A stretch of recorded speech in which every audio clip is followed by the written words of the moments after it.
Please wait. Don't abandon me here, I pleaded, the desperation in my voice echoing through the desolate mountainside.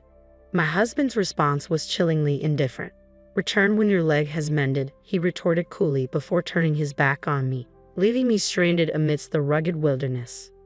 Frantically, I cried out once more, a futile attempt to halt his departure, but his smirk and fleeting glance were all the acknowledgement I received before he vanished into the distance. Left alone, panic enveloped me as I realized the extent of my predicament.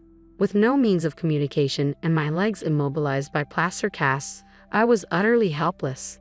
Reaching out futilely towards his retreating form, I watched in dismay as he disappeared from sight. The reality sank in. My husband had callously deserted me in this unforgiving terrain. Helplessly sprawled on the ground, I could only watch as he drove away, leaving me to confront my fears alone.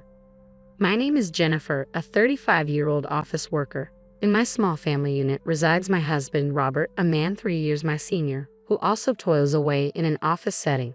Our marriage has reached its 3rd year, yet the pitter-patter of little feet has yet to grace our home. In the realm of domestic duties, Robert adheres strictly to traditional gender roles, leaving the lion's share of household chores squarely on my shoulders. Not only does he shirk any involvement in domestic tasks, but he also exhibits a penchant for demanding my assistance with mundane requests, such as fetching the remote or preparing his tea, even when said items lie within arm's reach. In my initial attempts to rectify this imbalance, I reminded him of my own workload and implored him to lend a hand. His response, steeped in patriarchal entitlement, echoed through our home. I am the primary breadwinner. It is your duty to attend to such matters. Repeated entreaties for his cooperation were met with disdain, as Robert dismissed my appeals as mere nagging, punctuating his disapproval with ostentatious displays of frustration. Gradually, our interactions soured, his once warm morning greetings replaced by stony silence. Faced with his unyielding stance, I reluctantly assumed sole responsibility for our household chores, resigned to the reality of our domestic dynamic. I must confess, there are moments when the weight of exhaustion from work bears down heavily on me, and I find myself yearning for his assistance. Yet I've learned to endure it in silence, deeming it preferable to the alternative of facing his complaints or enduring his indifference. One fateful day, as I made my way to work, fate intervened in the form of a child teetering perilously close to the edge of a staircase at the train station. Without hesitation, I propelled myself forward, a warning cry escaping my lips as I intercepted the child, shielding him from a potentially calamitous fall. However, in my valiant effort, I too became ensnared in the precarious descent, my body twisting and contorting as gravity pulled us both downward. Amidst the chaotic whirlwind of motion, a sickening snap reverberated through the air, accompanied by searing agony that eclipsed any pain I had ever known. When the dizzying tumult finally subsided, I found myself cradling the stunned child in my arms, relief flooding through me as I assessed his unharmed form. Yet my own attempts to rise were thwarted by the excruciating protests of my limbs. Summoning the aid of station personnel, I implored them to summon an ambulance as I grappled with the throbbing anguish radiating from my broken leg. Transported to the hospital, I reached out to Robert, recounting the harrowing ordeal and beseeching him to join me. "Forgive the inconvenience. It seems I've managed to get myself into quite the predicament," I murmured apologetically over the phone. "Don't concern yourself with apologies. Let's focus on getting you home safely," came Robert's earnest response, his genuine worry providing a flicker of comfort amidst the chaos. "What a thoughtful husband you have," remarked the nurse, her words dripping with admiration as she glanced at Robert. With a smug grin, he replied, "Oh, I always lend a hand around the house," a boastful claim that left me incredulous. Suppressing my astonishment, I opted for silence, unwilling to create a scene in the hospital room. However, upon our return home, Robert's demeanor underwent a drastic transformation. "Hey, I'm famished. Fetch me something to eat, and don't forget to iron this shirt," he barked, assigning me household chores without a hint of consideration. Confined to a wheelchair, I bristled at his demands, unable to comply with his requests. "What? Can't you see my predicament?" I protested, frustration lacing my words. "You promised to take care of things while I was hospitalized." Taken aback by my reproach, Robert's retort was swift and cutting. "I only said that because you were in the hospital," he snapped, his tone laced with derision. "Just get it done. And let's be realistic here, you couldn't have possibly saved that kid. You're too clumsy, too slow." It became increasingly apparent that Robert harbored doubts about the veracity of my words. "How can you say something so cruel?" I countered, my voice tinged with hurt and disbelief. Unmoved, Robert's concern veered swiftly towards financial matters. "Does it really matter?" he retorted callously. "Are you taking time off work? What about your salary?" His words cut deep, emphasizing his prioritization of money over my well-being. Though I knew I would receive some form of compensation from my job during my absence, it would pale in comparison to my regular earnings. "You can't contribute to household chores or bring in a salary. You're utterly useless," his criticism stung, leaving me speechless and reeling from the unexpected onslaught. As I struggled to process his harsh words, Robert sank into the sofa with a disgruntled sigh, his discontent palpable. "Why did I ever marry you?" he muttered bitterly, his tone dripping with disdain. Bewildered by his hostility, I sought to defend myself. "I didn't choose to be in this condition," I protested weakly. "Enough with your excuses." Robert's retort was sharp and unforgiving. "If you have the energy to complain, then start pulling your weight around here. Surely you're capable of that much." His words struck a raw nerve, plunging me into a suffocating sense of despair. Unable to bear his callousness any longer, I found myself blurting out, "That's it. If this is how it's going to be, I'm going back to my parents' house." Robert appeared more than willing to accommodate my decision. "All right then, I'll take you there," he chirped, reaching for the car keys. With minimal preparation, I gathered only the essentials into a bag, relying on my crutches to navigate. However, Robert's assistance was conspicuously absent as I struggled to make my way to the car. "Come on, what's taking so long? Hurry up and get in," he grumbled impatiently, tossing my bag into the car with careless disregard. Irritation oozed from every pore as he settled into the driver's seat, clearly perturbed by the inconvenience. The journey to my parents' home, nestled amidst the mountains, stretched before us, a daunting 2-hour drive. Despite my misgivings about Robert's sudden willingness to accompany me, I had little choice but to rely on his assistance for the time being. As the city lights faded into the rearview mirror, Robert's sour disposition remained unchanged, his irritation palpable with every click of the tongue at each red light we encountered. Lost in contemplation, I resigned myself to pondering my options once I reached the safety of my parents' embrace. However, my reverie was shattered when the car abruptly halted.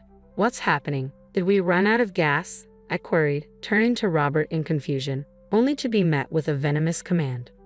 "Get out of the car here." Perplexed, I protested. "Here? Why?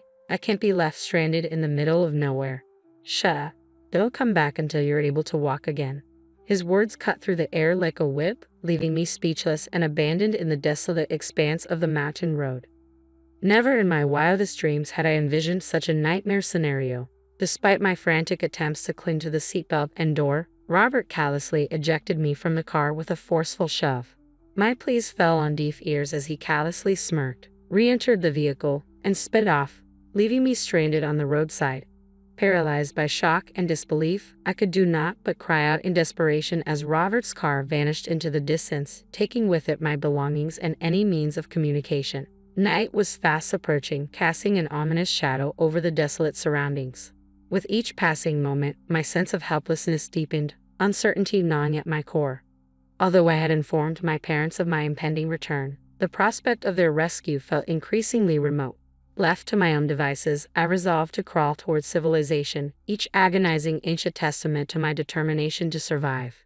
Yet, as exhaustion threatened to engulf me, a glimmer of hope emerged in the form of approaching footsteps. A figure clad in jogging attire materialized before me, a beacon of salvation amidst the encroaching darkness.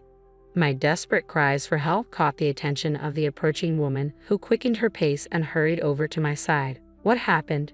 Why are you alone here, and what's with the state of your clothes?" she inquired, her concern evident as she took in the sight of my disheveled appearance and the dirt-streaked cast encasing my leg. Tears welled in my eyes as I recounted the events that had led to my predicament. Moved by my plight, the woman, whose name I would later learn was Patricia, wasted no time in offering assistance. "My home is nearby. I'll fetch my car. Just wait here," she reassured me, draping her windbreaker over my shoulders before hastening off. Gratitude overwhelmed me as I huddled beneath the shelter of her jacket, fervently praying for her swift return. True to her word, Patricia was soon back, her car idling nearby as she extended a helping hand. Let's get you to the hospital first. Then we can figure out where you live, she suggested, her kindness a balm to my wounded spirit. Moved by her selflessness, I suggested we make a detour to my parents' home, fearing their worry for my well-being. Patricia readily agreed, her empathy a soothing presence as we embarked on the journey together. With each passing moment, our conversation deepened, bonding over shared indignation towards the cruelty I had endured at the hands of my husband, Robert. Before I knew it, we had arrived at my parents' doorstep, Patricia's comforting presence a beacon of hope amidst the turmoil. Thank you so much for your kindness. Please come inside. Let me properly express my gratitude, I urged Patricia, extending an invitation into my home. Initially, she demurred, citing work commitments for the following day. However, recognizing my inability to navigate on my own, she graciously assisted me to the entrance. As we reached the threshold, my mother emerged, her expression a mix of concern and relief. Profusely thanking Patricia, she eventually persuaded her to step inside. Once within, my parents and I showered Patricia with gratitude, overwhelmed by her selfless act of compassion. Seated amidst the warmth of my family's embrace, I recounted the events that had led me back to their doorstep and Patricia's invaluable assistance. What a despicable man. You should divorce him immediately, my father fumed, his anger palpable. You need to rest, my mother interjected, her worry etched across her features. But I had a task at hand. I need to call Robert, I declared, determination driving my actions. With my parents by my side, I reached for the home phone, steeling myself for the conversation that lay ahead. You're home already. Come back as soon as you're healed. Who will take care of the house without you? Robert's tone held no trace of remorse as his callous words echoed through the speakerphone, audible to both me and my enraged parents. Enraged by Robert's callous disregard, my father's voice thundered through the phone, seething with fury. What nonsense is he spouting? He's got some nerve, he bellowed, his anger palpable even from a distance. Beside him, my mother's expression hardened, her disapproval evident. Despite the heated confrontation, Robert remained obstinate, his demands for my return to household duties unabated. The finality in my decision reverberated through the line as I declared, "It's over. Let's get a divorce." A heavy silence followed, punctuated only by Robert's resigned sigh. "Why does it have to come to this?" he lamented, shifting the blame onto me with practiced ease. Exhausted by the emotional turmoil, I terminated the call with a weary sigh, the weight of my decision hanging heavily in the air. In the aftermath, it took considerable effort to soothe my parents' frayed nerves, their anger simmering beneath the surface. The following day, the incessant ringing of the house phone filled the air, a silent testament to the unresolved turmoil brewing between Robert and me. Though the caller remained unknown, I couldn't shake the feeling that it was Robert, unwilling to accept the finality of our decision. The incessant ringing of the phone persisted, each call a jarring intrusion into my solitude. Despite my initial reluctance, a nagging suspicion crept in. Perhaps it wasn't Robert after all, given the timing during his work hours. Yielding to curiosity, I answered, only to be met with Robert's frantic voice on the other end. "Finally, why were you ignoring my calls? I need your help. I'm on the verge of being fired." Robert's words spilled out in a desperate torrent, his distress palpable even through the receiver. His plea fell on deaf ears as I coolly retorted, "And what exactly do you expect me to do about it? Your job is your responsibility, not mine," before disconnecting the call with a decisive click. "If he's facing the consequences of his actions, it's well-deserved," I mused bitterly, refusing to entertain any further involvement in Robert's affairs. However, a startling revelation soon emerged. Patricia, the woman who had come to my aid, was Robert's mistress. As she listened to my tale during our encounter, a sense of familiarity began to dawn upon her. Her suspicions were confirmed when she overheard Robert's voice during my divorce call.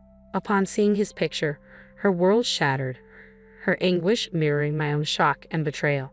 Blindsided by Robert's infidelity, I seethed with resentment at being deceived and neglected.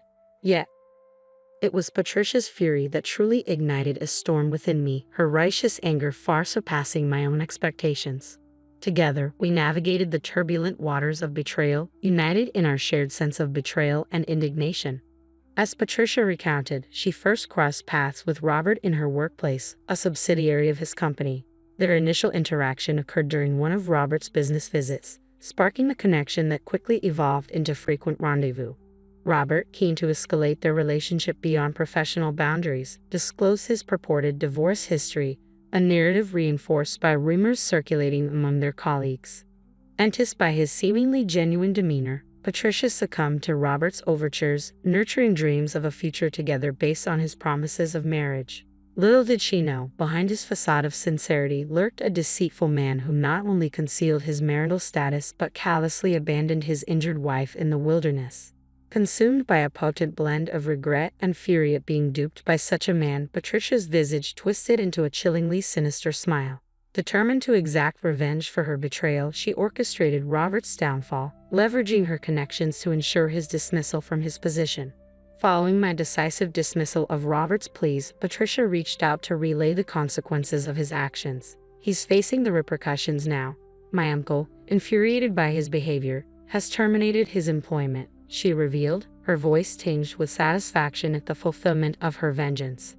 The uncle Patricia referred to happened to be the president of Robert's company. As it turned out, Patricia and the president shared a familial bond. She was his niece.